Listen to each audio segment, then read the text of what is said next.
I can finally breathe. It's different when you're out there as a head coach instead of an assistant coach. And, all I can think about was the last 6 months, all that this group has been through together. And I asked them to do a few things after our Mount Olive game, and we came out and executed those. We had some highs and some lows, but, when you have 7 of your 11 players that haven't played, really, when you think about it, 3 freshmen, 2 redshirt freshmen, a transfer, and then a player that didn't play. Sometimes, it takes them a little while to kind of get things going. But I thought they got out here and they competed, and I talked to them about getting 1% better every day. We turned the ball over less than we did the last time out. We out-rebounded the Apprentice school, and so I'm happy. I'm happy about this win, and I'm definitely going to enjoy it tonight. And then tomorrow I'm going to start working on Wofford. Questions? 8 players tonight with at least 18 minutes. What were some of the things that you were looking for rotationally wise, and just who you wanted to be out there and why?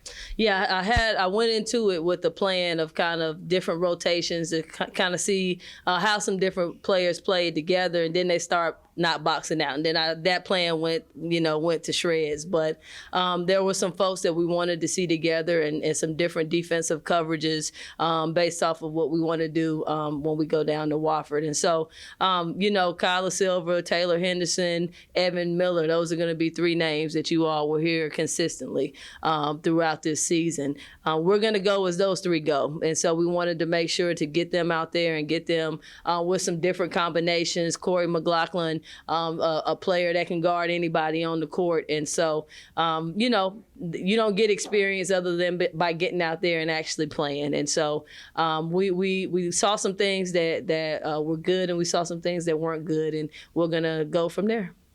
Kylie came in and mentioned, just the amount of free throws she had tonight, just being able to be aggressive. She said she felt more comfortable. How do you think she played tonight? Well, we talked about some things, and I felt like we just were very robotic versus Mount Olive. And I said, listen, you didn't get here by being robotic. You got here by being Kyla Silver or Taylor Henderson. And I wanted them to get back to being who they are and playing basketball. And so we put a couple things in that gave them a little bit more freedom. And I think that kind of catapulted everything else for them. And so Kyla's a special player.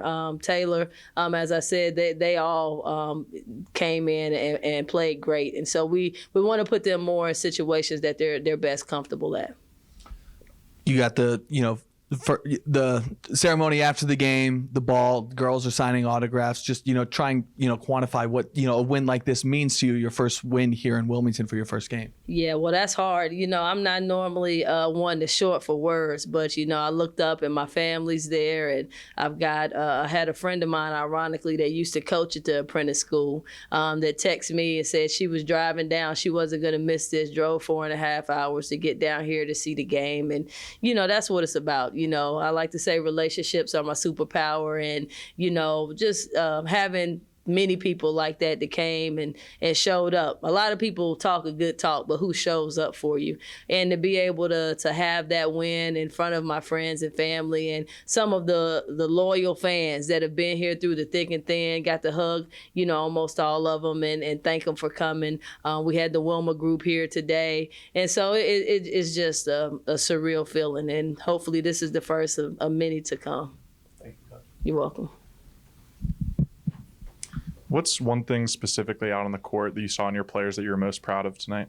Yeah, I'm most proud of their fight. When we played Mount Olive, they came out and pressed us, and it went downhill from there, right? We never really recovered. We never really bounced back, and they came out, and I think it was maybe the second quarter, and did the same thing, and we turned it over, but then we went back and we kind of regained our composure, and that's something we worked on all week. And I told them, I said, hey, you might as well get comfortable being uncomfortable, because people are gonna put you in that position. And I thought we had some players that stepped up. Kylie Chavis got in there and, man, held it down, really calmed everybody down with the press. And so, I'm a fighter. I've had to fight for everything that I've gotten in this life. And, I want my players to have that same type of mentality.